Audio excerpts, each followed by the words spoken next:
Hint radio 90.4 पर मैं हूं आपके साथ आपकी दोस्त होस्ट आरजे अंजलि, लेकर आपका favourite show that's we call health talk. और आज की हेल्थ टॉक में हमारे साथ हैं डॉक्टर ब्रिजेश प्रजापति जी, यशोदा हॉस्पिटल से। तो अगली आवाज़ डॉक्टर साहब की, और आज हम उनसे किस बारे में बात करने वाले हैं ये भी वही आपको बताएंगे। नमस्कार एवरीवन, मैं डॉक्टर ब्रिजेश प्रजापति हूँ। I am a senior consultant in the department of pulmonary and critical care medicine at Yashoda hospital Gandhinagar. So will be talking about the sign and symptom of respiratory disorders. वो क्या होते हैं, कैसे होते हैं, कैसे हम उन बीमारियों को पकड़ सकते हैं, प्रिवेंट कैसे कर सकते हैं, और अगर डायग्नोज कर पाते तो ट्रीट कैसे कर सकते हैं। सर, लंग्स की जो प्रॉब्लम्स होती हैं और उसके सिम्टम्स होते हैं, उसके बारे में मैं आपसे जानना चाहती हूँ। देखिए, लंग्स की जितनी भी प्रॉब्लम होती है उनके सिम्टम्स बहुत फिक्स होते हैं, स्पेसिफिक नहीं होते।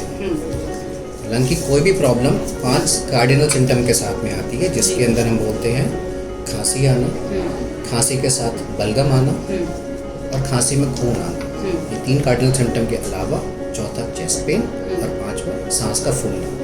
अब किसी पेशेंट के अंदर ये 5 सिम्टम भी हो सकते हैं, किसी पेशेंट के अंदर 1 सिम्टम, किसी में 2 या 3 भी आ सकते हैं। लेकिन इन 5 चीज़ में से कोई भी एक सिम्टम आता है तो इसका मतलब यही मान के चलता है कि पेशेंट को कोई ना कोई रेस्पिरेटरी डिसऑर्डर या सांस की समस्या है। हिंट रेडियो 90.4 पर मैं हूं आपके साथ आपकी दोस्त होस्ट आरजे अंजलि, लेकर आपका favourite show that's we call health talk. और आज की हेल्थ टॉक में हमारे साथ हैं डॉक्टर ब्रिजेश प्रजापति जी, यशोदा हॉस्पिटल से। Sir, most of the time देखा जाता है कि लोगों को सांस लेने में दिक्कत आती है धूल मिट्टी से, या एक परफ्यूम भी अगर हम छिड़क लेते हैं उससे भी, तो वो क्या होता है, मतलब किस तरह की प्रॉब्लम होती है? यूजुअली ये जो पेशेंट होते हैं एलर्जिक होते हैं, इनकी सेंसिटिविटी बहुत ज़्यादा होती है पोल्यूशन के लिए, स्मेल के लिए, स्ट्रॉन्ग स्मेल के लिए। तो कभी भी जब सीजनल वेरिएशंस होती हैं या पोल्यूशन बढ़ता है, स्मोक, डस्ट, ये सब बढ़ता है, या इन पेशेंट को एक्सपोजर मिल जाते हैं इन जगह पे जाने का, तो उनकी जो सांस की नलियाँ होती हैं श्रिंक हो जाती है, सिकुड़ जाती है, जिसके ही रिस्पॉन्स में सांस की प्रॉब्लम आ जाती है, जिसको हम बोलते हैं एस्थमा अटैक होना कभी कभी, या कुछ लोग एक्यूट ब्रोंकाइटिस बोल देते हैं, ब्रोंकाइटिस का अटैक बोलते हैं। होता क्या है कि इन लोगों की सेंसिटिविटी बहुत ज़्यादा हाई होती है, या ये पेशेंट बहुत ज़्यादा एलर्जिक होते हैं। इन्हीं एलर्जिक पेशेंट्स को हमें पहले से पहले पकड़ना होता है, ताकि हम उनको बता पाएँ कि सीजनल वेरिएशन में उनको क्या क्या चीज़ों का ध्यान रखना है, और अगर ये फ्रीक्वेंट बेसिस पे हो रही होती है तो उनको ट्रीट भी किया जाता है। सर, इसके बारे में पता कैसे चलता है कि आपको ये प्रॉब्लम हो गई है? यूजुअली होता क्या है कि पेशेंट हमें आके बताता है कि जब भी सीज़न चेंज हो रहा होता है तो मेरी रात की खांसी बढ़ जाती है, वो खांसी सूखी होती है, या रात में मुझे चेस्ट में टाइटनेस लगती है, कंजेशन लगती है, सांस लेते या छोड़ते समय डिफ़िकल्टी या प्रॉब्लम होती है, अर्ली मॉर्निंग मुझे प्रॉब्लम्स होती हैं, या मैं जब सफाई कर रहा होता हूँ या कर रही होती हूँ तो मेरी दिक्कतें बढ़ जाती हैं, मुझे स्नीजिंग या छींकें बहुत आती हैं, गले में खराश होता है, या बहुत ही स्ट्रॉन्ग स्मेल या परफ्यूम के एक्सपोजर में अगर वो जाते हैं तो स्नीजिंग करना या कॉफ करना शुरू कर जाते हैं। तो ये बहुत अर्ली सिम्टम्स होते हैं जो बताते हैं कि यस, उनका जो सांस की नली है, श्वास नली है, वो एलर्जिक है या फिर बहुत सेंसिटिव है। और ये चीज़ें जब धीरे धीरे बढ़ती है, मतलब ये चीज़ें अगर हम कंट्रोल नहीं करते, ये चीज़ों को अगर हम इग्नोर करते हैं, तो इनकी फ्रिक्वेंसी और इनकी सिवियरिटी समय के साथ बढ़ती चली जाती है। यही आगे जाके एस्मा में कन्वर्ट हो जाती है। हम बोलते हैं कि डिफ़िकल्ट टू कंट्रोल एस्मा, या एस्मा कंट्रोल नहीं है, और फिर हमें आगे जाके परेशानी होती है, क्योंकि ये चीज़ें अगर हम पहले से नहीं पकड़ेंगे तो इरिवर्सिबल डैमेज या परमानेंट डैमेज में भी कन्वर्ट हो जाती है। हिंट रेडियो 90.4 पर मैं हूं आपके साथ आपकी दोस्त होस्ट आरजे अंजलि, लेकर आपका favourite show that's we call health. और आज की हेल्थ टॉक में हमारे साथ हैं डॉक्टर ब्रिजेश प्रजापति जी, यशोदा हॉस्पिटल से। सर, लंग्स की जो प्रॉब्लम होती है उसमें सबसे मेजर टेस्ट कौन सा ज़रूरी है?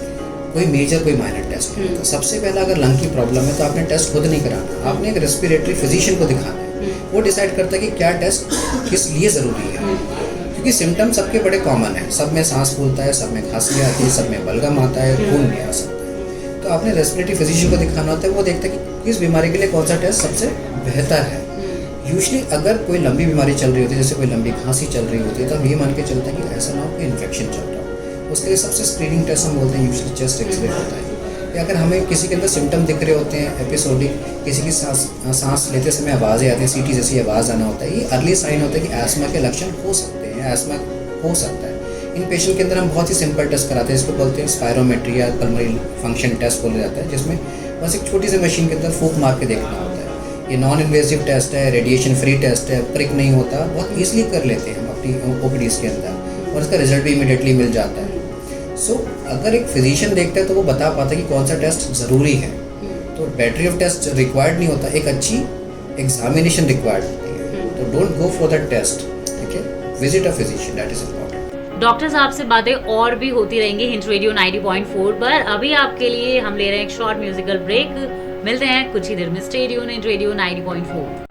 हिंट रेडियो 90.4 पर मैं हूं आपके साथ आपकी दोस्त आरजे अंजलि, लेकर आपका favourite show that's we call health. और आज की हेल्थ टॉक में हमारे साथ हैं डॉक्टर ब्रिजेश प्रजापति जी, यशोदा हॉस्पिटल से। सर, लंग्स की जो प्रॉब्लम होती है उसमें सबसे मेजर टेस्ट कौन सा जरूरी है?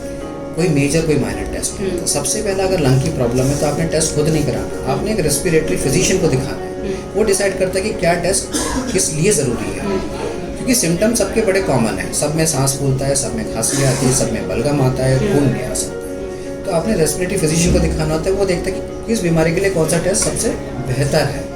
यूजली अगर कोई लंबी बीमारी चल रही होती है, जैसे कोई लंबी खांसी चल रही होती है, तो हम ये मान के चलते हैं कि ऐसा ना हो कि इन्फेक्शन चल रहा हो। उसके लिए सबसे स्क्रीनिंग टेस्ट हम बोलते हैं यूजली चेस्ट एक्सरे होता है। या अगर हमें किसी के अंदर सिम्टम दिख रहे होते हैं एपिसोडिक, किसी की सांस लेते समय आवाज़ें आती हैं, सीटी जैसी आवाज़ आना होता है, ये अर्ली साइन होता है कि एस्मा के लक्षण हो सकते हैं, एस्मा हो सकता है। इन पेशेंट के अंदर हम बहुत ही सिंपल टेस्ट कराते हैं, इसको बोलते हैं स्पायरोमेट्री या पल्मोनरी फंक्शन टेस्ट बोला जाता है, जिसमें बस एक छोटी सी मशीन के अंदर फूंक मार के देखना होता है। ये नॉन इन्वेजिव टेस्ट है, रेडिएशन फ्री टेस्ट है, प्रिक नहीं होता, बहुत ईजिली कर लेते हैं हम अपनी ओपीडीज़ के अंदर, और इसका रिजल्ट भी इमीडिएटली मिल जाता है। सो अगर एक फिजिशियन देखता है तो वो बता पाता है कि कौन सा टेस्ट ज़रूरी है। तो बैटरी ऑफ टेस्ट रिक्वायर्ड नहीं होता, एक अच्छी एग्जामिनेशन रिक्वायर्ड होती है। तो don't go for that test, ठीक है, visit a physician, that is important. Doctor साहब से बातें और भी होती रहेंगी हिंट रेडियो 90.4 पर। अभी आपके लिए हम ले रहे हैं एक शॉर्ट म्यूजिकल ब्रेक। मिलते हैं कुछ ही देर में। Stay tune hint radio 90.4। Hint radio 90.4 पर मैं हूं आपके साथ आपकी दोस्त आरजे अंजलि, लेकर आपका favourite show that's we call health. और आज की हेल्थ टॉक में हमारे साथ हैं डॉक्टर ब्रिजेश प्रजापति जी, यशोदा हॉस्पिटल से। सर, जिस तरह का आज की डेट में हम लोग खाना पीना ले रहे हैं, लाइक चाइनीज़ फूड ले रहे हैं, वो हमारी बॉडी के लिए, हमारे लंग्स के लिए कितना ज़्यादा नुकसान है, वो मैं आपसे जानना चाहती हूँ, हमारे लिसनर्स के लिए। बहुत सारी प्रॉब्लम्स आती हैं। पहली बात तो फूड एलर्जी होती है। तो सबसे पहली चीज़ होती है कि आपको पता होना चाहिए कि आप फूड एलर्जिक हैं या नहीं है, क्योंकि सांस की बहुत सारी प्रॉब्लम आपकी फूड एलर्जी से भी जुड़ी होती है। यूजली बच्चों में ही निकल आती है प्रॉब्लम। मोस्ट कॉमन कारण फूड एलर्जी का होता है पीनट्स हो गया या एल्बुमिन हो गया, जो अंडे में मिलता है। इसके अलावा there are so many other things like gluten allergy होती है। अब ये जो बच्चे होते हैं, जब ये एक्सपोज होते हैं, खा लेते हैं वाली चीज़ें, तो उनके अंदर रेस्पिरेटरी सिम्टम्स भी आ जाते हैं, लाइक कॉफ होना, स्नीज करना, या एडिमा होना, सांस लेने में सूजन आना, विच कैन लीड टू, या जिसकी वजह से सांस फूलने की समस्या आ जाती है। तो फूड एलर्जी बहुत आराम से सेटल कर सकते हैं अगर हम उस चीज़ को ही निकाल दें अपनी डाइट में से, तो ये सिम्टम सेटल हो जाते हैं। आपको बहुत लंबे समय तक कोई दवाइयाँ नहीं देनी, बट इसको ईजिली बहुत अच्छे से पकड़ना पड़ता है, इंस्पेक्ट करना पड़ता है। ना the problem with Chinese food, it contains a lot of other things, like mayonnaise बनाने में बहुत सारी चीज़ों की यूज़ हम करने पड़ते हैं। एंड ये जो चीज़ें होती हैं, इनमें बहुत सारे ऑर्गेनिक कंपाउंड्स होते हैं that can have adverse effect on the lungs. In fact, बहुत सारी डिजीज़ होती है लंग की, हम बोलते हैं पॉपकॉर्न लंग, तो बेसिकली पॉपकॉर्न जो हम मूवी हॉल में मिलता है, उसके बनने से लंग डिजीज़ बोलते हैं, we call it popcorn lung. तो यूजली वो पॉपकॉर्न जो इमीडिएटली कंज्यूम कर रहे होते हैं, जो बना रहे होते हैं, they can be affected with this disease. तो ऐसी बहुत और भी बीमारियाँ जो इन चीज़ों से बनती है, specially the junk food that we have, क्योंकि हमें इनका पता ही नहीं होता कि इसके अंदर इंग्रेडिएंट्स हैं क्या। और जब उन इंग्रेडिएंट्स को बहुत अच्छे से डाइसेक्ट करके देख रहे होते हैं, तो पता चलता है कि ये this is not good for your lung, this is not good for your heart, this is not good for your liver. तो अल्टीमेटली होता है कि जब आप ये जंक फूड कंबाइन कर लेते हैं, तो आपको पता ही नहीं चलता इसमें है क्या। इन नटशेल जितनी भी मल्टीपल सॉस के साथ जो चीज़ें सर्व होती हैं, which contains a lot of preservative like mayonnaise and other things, it should be avoided because these can lead to a lot of sensitivity in your lung, lot of allergies. Hint radio 90.4 पर मैं हूं आपके साथ आपकी दोस्त RJ Anjali, लेकर आपका favourite show that's we call health. और आज की हेल्थ टॉक में हमारे साथ हैं डॉक्टर ब्रिजेश प्रजापति जी, यशोदा हॉस्पिटल से। Sir, smoking is very injurious to our health. आप स्मोकिंग के लिए क्या कहना चाहेंगे? लंग्स पे क्या किस तरह से इफेक्ट पड़ते हैं? बिकॉज लोग आज की डेट में कॉन्टिन्यूसली स्मोकिंग कर रहे हैं। कुछ लोग ऐसे होते हैं जो लाइक मल्टीपल टाइम्स करते हैं, एक दिन में 15-15 सिगरेट्स पी रहे हैं। मैं खुद अपनी फैमिली में, मेरा कोई कज़न है वो इस तरह की चीज़ें करता है, तो मैं उन्हें डेली मना करती हूँ कि तुम्हारे लंग्स पे इफेक्ट पड़ेगा, तो उसके लिए कैसे? वो स्मोकिंग सब जानते हैं खराब है, ठीक है, मैं बस रीआइट्रेट करूँ कि यह स्मोकिंग बैड है। स्मोकिंग का डायरेक्ट जो इफेक्ट होता है, टॉक्सिक इफेक्ट, वो सीधा लंग पे आता है। हालांकि ऐसा नहीं है कि लंग ही इन्वॉल्व होते हैं। स्मोकिंग की वजह से हार्ट डिजीज, स्मोकिंग की वजह से आपके ईसोफेजियल कैंसर, स्टमक कैंसर भी होते हैं। स्मोकिंग की वजह से हर कैंसर हो सकता है, मुंह का कैंसर भी स्मोकिंग की वजह से हो सकता है, लेकिन इसका डायरेक्ट असर लंग पे जाता है। लंग के अंदर अगर आप देखेंगे एक बीमारी है, लंग कैंसर के अलावा भी एक बीमारी हम बोलते हैं जिससे हम फेस कर रहे हैं, and this is the second most deadly disease in the world. We call it COPD, chronic obstructive pulmonary disease. 80% ये स्मोकिंग की वजह से ही होता है। तो ये जो COPD है that is because of direct effect of the smoking. ये स्मोक जब हम इनहेल करते हैं अपने अंदर, तो हमारी सांस की नलियाँ सिकुड़ने शुरू हो जाती हैं। COPD को हम बूढ़ों का भी एस्थमा बोलते हैं, और ये होता है इस वजह से, और ये परमानेंट डिसेबिलिटी है। Compare to asthma, this COPD problem is permanent because the damage is permanent, और इसका क्योर नहीं है हमारे पास। The only cure that we have right now is या तो ट्रांसप्लांट करा लीजिए, या दवाइयों पे संभल जाइए, या स्मोकिंग छोड़ दीजिए, जिसमें कि प्रिवेंटेबल इज स्मोकिंग सेसेशन। इसलिए स्मोकिंग सिर्फ कैंसर ही नहीं करता, this is the important thing. सारी आजकल जितनी दिल की बीमारी होती है, majority 50-60% are smokers, okay, and 80% are COPD patients. So these are the things. It is not lung only per se which is getting the issues. It is heart, it is your stomach, it is your esophagus, the खाने के लिए हम बात करते हैं, ये सब involve हो रही होते हैं। डॉक्टर साहब से बातें और भी होती रहेंगी हिंट रेडियो 90.4 पर। अभी आपके लिए हम ले रहे हैं एक शॉर्ट म्यूजिकल ब्रेक। मिलते हैं कुछ ही देर में। Stay tuned hint radio 90.4। Hint radio 90.4 पर मैं हूं आपके साथ आपकी दोस्त होस्ट आरजे अंजलि, लेकर आपका favourite show that's we call health. और आज की हेल्थ टॉक में हमारे साथ हैं डॉक्टर ब्रिजेश प्रजापति जी, यशोदा हॉस्पिटल से। सर, स्मोकिंग की तो हमने बात कर ली, आज के टाइम में E-सिगरेट भी आ गई है, एंड मुझे लगता है वो ज़्यादा नुकसानदेह है हमारे लंग्स के लिए। E-सिगरेट हम लाए थे हार्म रिडक्शन स्ट्रैटेजी के दिमाग में रखते थे कि स्मोकिंग में निकोटिन के अलावा और भी पोल्यूशन जा रहा था हमारे दिमाग में, हमारे अंदर, है ना। तो E-सिगरेट लाई गई। हालांकि E-सिगरेट कोई हल नहीं है। E-सिगरेट या वेपिंग की हम जो बात करते हैं, it contains a lot of nicotine which causes dependence. दूसरी चीज़ होती है, पहले मैं नहीं पता था, पर अब हम देखते हैं कि जब हम E-सिगरेट पीने वालों का या वेपिंग वालों के जब हम लंग्स के CT स्कैन करा रहे होते हैं, तो it contains a lot of problems. In fact हमारे पास मेरे पास खुद 3 से 4 पेशेंट एडमिट हुए थे which use to wake a lot, okay, they directly admitted in our ICUs because of that thing. So vaping और E-सिगरेट्स are not at all healthy. हम इनको यूज़ भी नहीं करते स्मोकिंग से छुड़ाने के लिए। तो अब आजकल किसी भी गाइडलाइन के अंदर नहीं लिखा जाता कि if you want to quit smoking तो आपने वेपिंग की तरफ जाना या E-सिगरेट्स पे जाना है, अब कहीं क्योंकि इस मोस्ट ऑफ द केसेस में लोग स्मोकिंग छोड़ के E-सिगरेट पे जा रहे हैं, एंड दे सेड कि ई जो सिगरेट है वो ज़्यादा अच्छी है स्मोकिंग के लिए। ऐसा नहीं है। मैंने कहा ना, ये स्टार्ट होता है हार्म रिडक्शन स्ट्रैटेजी से। E-सिगरेट में सिर्फ निकोटिन होता है, तो ये बोला जाता है कि बाकी जो पॉल्यूटेंट होते हैं जिनकी वजह से कैंसर हो सकता है वो कम होगा, बट डिपेंडेंस उतनी ही रहती है। इनफैक्ट लंग इंजरी और बढ़ जाती है। तो डिपेंडेंस बढ़ना, इंजरी बढ़ना इज अ प्रॉब्लमेटिक थिंग, ये कोई सोल्यूशन नहीं है। मोर ओवर आपने ऑफ रिसेंटली भी देखा होगा E-सिगरेट्स एक्सप्लोजन्स होने शुरू हो गए थे। This is also problematic because ये बैटरी ऑपरेटेड थिंग्स होती है, it causes a lot of explosion in the pocket as well, not a good thing. Doctor साहब से बातें और भी होती रहेंगी हिंट रेडियो 90.4 पर। अभी आपके लिए हम ले रहे हैं एक शॉर्ट म्यूजिकल ब्रेक। मिलते हैं कुछ ही देर में। Stay tuned hint radio 90.4। Hint radio 90.4 पर मैं हूं आपके साथ आपकी दोस्त होस्ट आरजे अंजलि, लेकर आपका favourite show that's we call health. और आज की हेल्थ टॉक में हमारे साथ हैं डॉक्टर ब्रिजेश प्रजापति जी, यशोदा हॉस्पिटल से। सर, जैसे कोई बंदा स्मोक कर रहा है और उसके साइड में कोई बैठा है, तो उसका इफेक्ट जो साइड में बंदा बैठा है उसको भी पड़ेगा?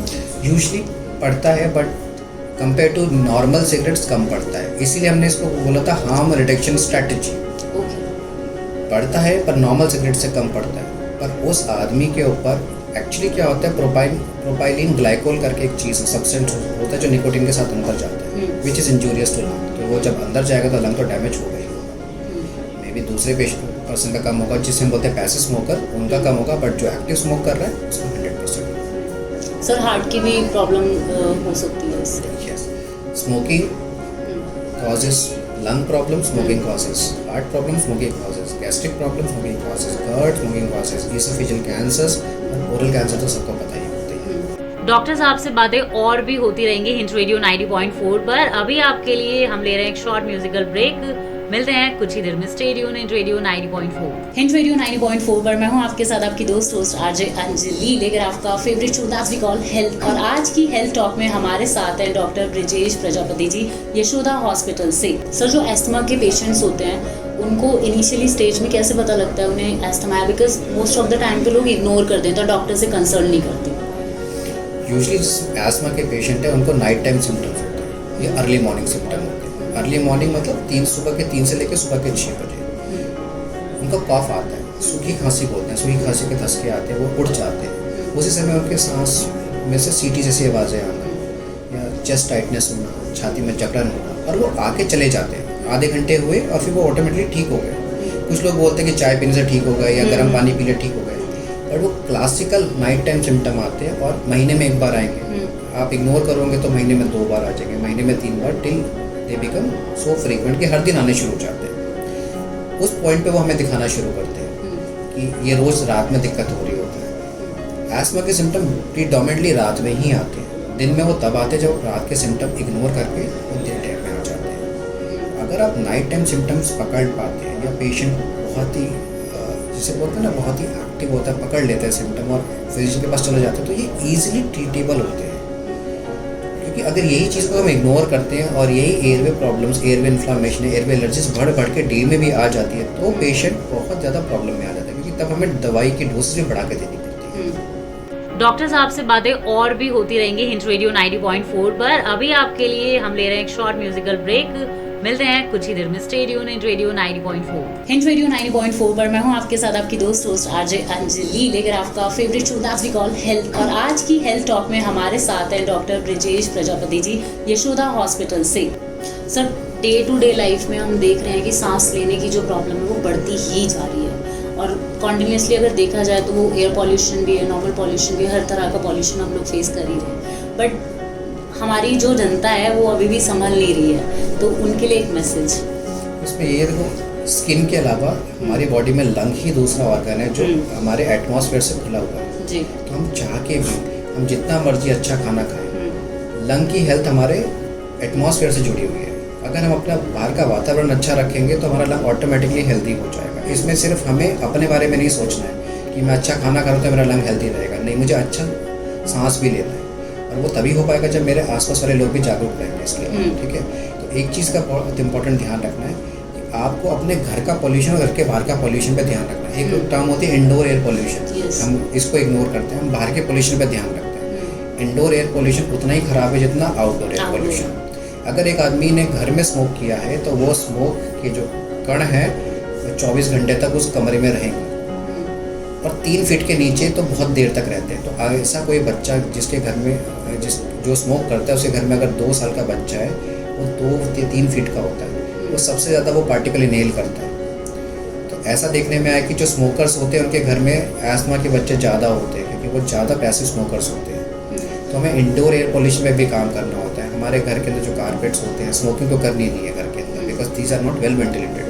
एयर प्योरीफायर आप लगाइए if you are living in a room जहाँ पर क्रॉस वेंटिलेशन नहीं। क्रॉस वेंटिलेशन का जो है प्रोविजंस रखना है, वेंटिलेशन का ध्यान रखना है। इंडोर के बाद हम बात करते हैं कि आउटडोर एयर पॉल्यूशन। ऑब्वियसली हमारा एरिया ऐसे स्पेशली नॉर्थ इंडिया जो है लो प्रेशर जोन में आता है, सितंबर अक्टूबर नवंबर में, तो स्मॉग होगा ही होगा यहाँ पे, बिकॉज यहाँ पर एयर स्टैगनेंट हो जाती है, then lot of stubble burning, then Diwali comes, ठीक है, it all causes a lot of smoke. तो यहाँ पर इश्यूज आते हैं। अब यहाँ पर आपने क्या करना है, पेशेंट को ये बोलना है कि मॉर्निंग वॉक नहीं करना है, ये बहुत इंपॉर्टेंट है।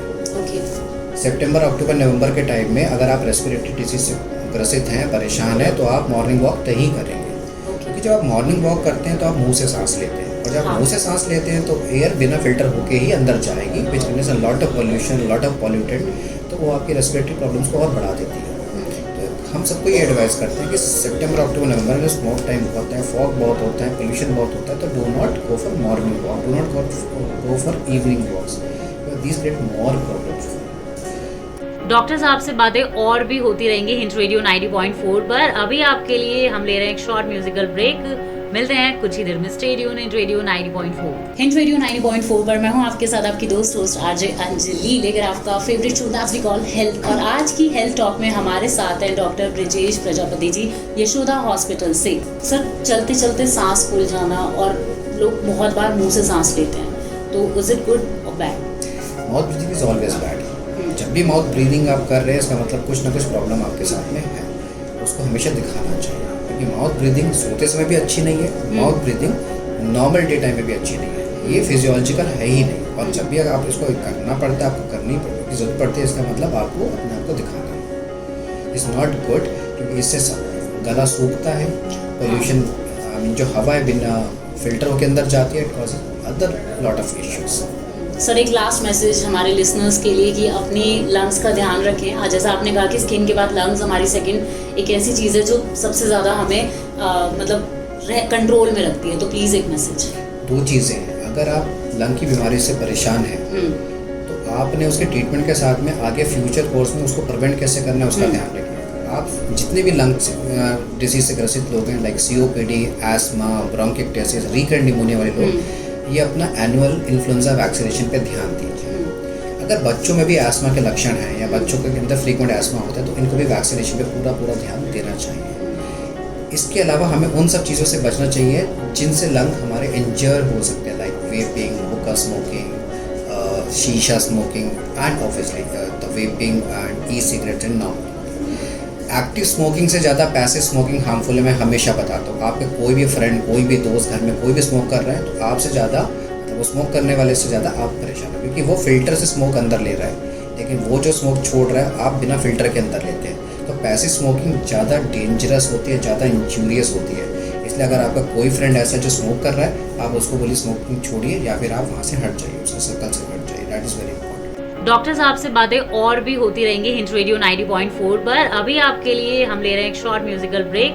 मिलते हैं कुछ ही देर में। Stay tuned in radio 90.4। Hint radio 90.4 पर मैं हूं आपके साथ आपकी दोस्त होस्ट आरजे अंजलि, लेकर आपका favourite show that's we call health. और आज की हेल्थ टॉक में हमारे साथ हैं डॉक्टर ब्रिजेश प्रजापति जी, यशोदा हॉस्पिटल से। सर, एक लास्ट क्वेश्चन, आपने बोला हुक्का एंड ई-वेपिंग सिगरेट, मैं ये जानना चाहती हूँ, जैसे घर में छोटे बच्चे होते हैं 6, 7, 8 मंथ्स के या 1-2 साल के बच्चे, उनके लिए कितना हार्मफुल है? कुछ लोग उनके सामने बैठ के करते हैं। मैंने अभी आपको बताया ना, हाँ। कोई जो स्मोकर होता है, जब वो घर में स्मोक करता है, तो जो स्मोक पार्टिकल होते हैं 3 फीट तक सस्पेंडेड रहते हैं।